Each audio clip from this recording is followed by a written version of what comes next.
Hi, my name is Maria Quintanilla, and I'd like to introduce myself as the virtual content specialist for world languages. I am a Spanish teacher at Energy Tech High School in Queens, and I'm very excited about this new role. We will be creating a set of instructional resources for world language teachers, and these videos will help you understand the big ideas and concepts in the design of them so that you can use them in your classroom with your students or also use them as model for your own design. Remember that it's an exciting time in New York State with new standards forthcoming. So you'll see how we're teaching with which concepts, even at novice levels. This first video will help you understand what we're creating and why, as well as walk you through the first lesson sequence so that you can start using them with your students. The decks will be labeled with what the teachers need to know and understand. Those will be gray slides, and then you'll see where the student slides start. Okay, the first slide you'll see is just an introduction to the lesson sequence. Um, you'll see that we have a very big focus on the three interconnected modes of communication, the 5 C's, that we have aligned the activities to the AP course themes, and that we have created this using the can-do statements to make it a student-centered sequence. Then you'll have a lesson overview that talks about the overarching theme of the sequence or an overarching essential question. In this case, how are we both individuals and part of a community? Then you'll have a particular checkpoint with a specific essential question from checkpoint 8 all the way to heritage or advanced. Now, I know that you know that we will have revised standards for world languages in New York State, and this will require us to teach differently with a focus on building students' language and intercultural proficiency. Additional information on the standards revisions will be provided in upcoming World Language Wednesday sessions, so always be on the lookout for that. Okay, now we'll move to something more specific about the sequence, the lesson design. Each daily lesson is designed with 5 essential moments aligned to the daily learning objective or the daily meta. And I will go into each moment more specifically in a few moments, but I also want to specify and clarify and state that even though checks for understanding is not something that you perhaps see explicitly in the templates or in the resources, checks for understanding should be included throughout the lesson as well. Okay, here is an example of a lesson sequence, El Llanto de la Pachamama. It's a Spanish sequence and it is an intermediate low to intermediate mid.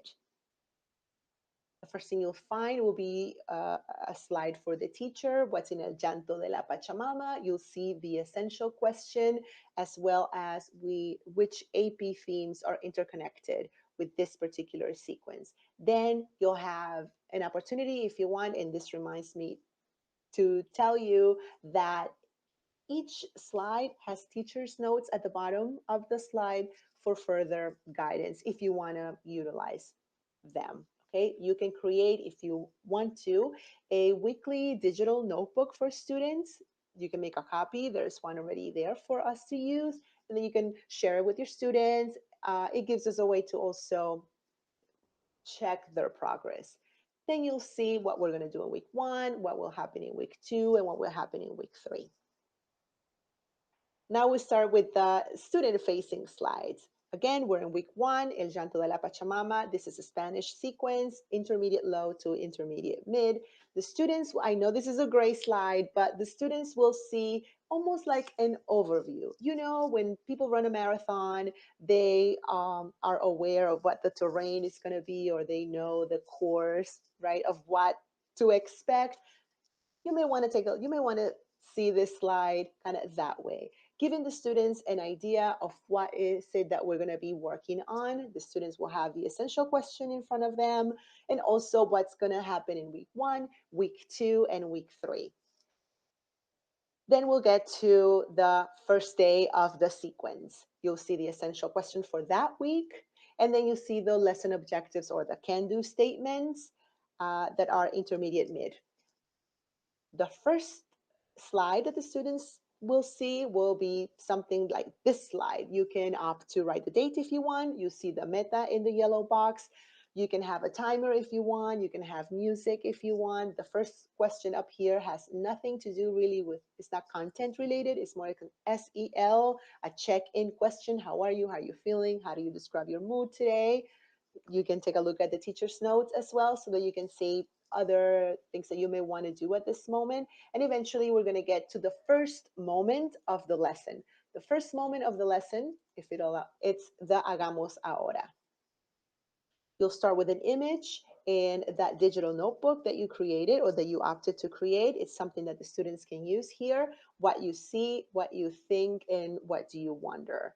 Then you move on to the second moment, which is the input or the aprendamos moment in this particular sequence.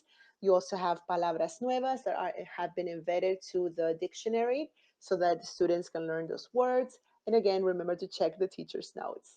The third moment is the practiquemos and exploremos moment. In this case, you may want to review the hagamos ahora here or at any point before moment 2. And then the students will hopefully work in groups so that they can discuss also their hagamos ahora, but also what the teacher just knew, what just happened in moment 2, as well as these questions are here as prompts for them to have a small discussion. Then we'll get to the next moment, which is moment 4. This is ideally a teacher guided practice. The teacher goes over with the students. And again, remember to check the notes at the bottom of the slides for further clarification. And then we get to the fifth moment of the lesson, which is the repaso en autoevaluación, the conectemos moment, the last moment of the lesson. And again, in the teacher's notes, you'll see which of these 4, how you want to end the lesson, with the comprensión, expresión, conexión, or extensión, depending on your class, because you know your students better. There is a Google form here available for you at the end of each lesson so that you can see if the students have really understood the can-do statements, or you can go with expresión, like I said before, or with conexión or extensión, and that's kind of like an overview of the resources that we have created for you.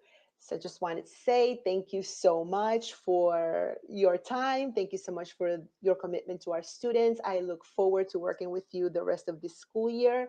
And thank you.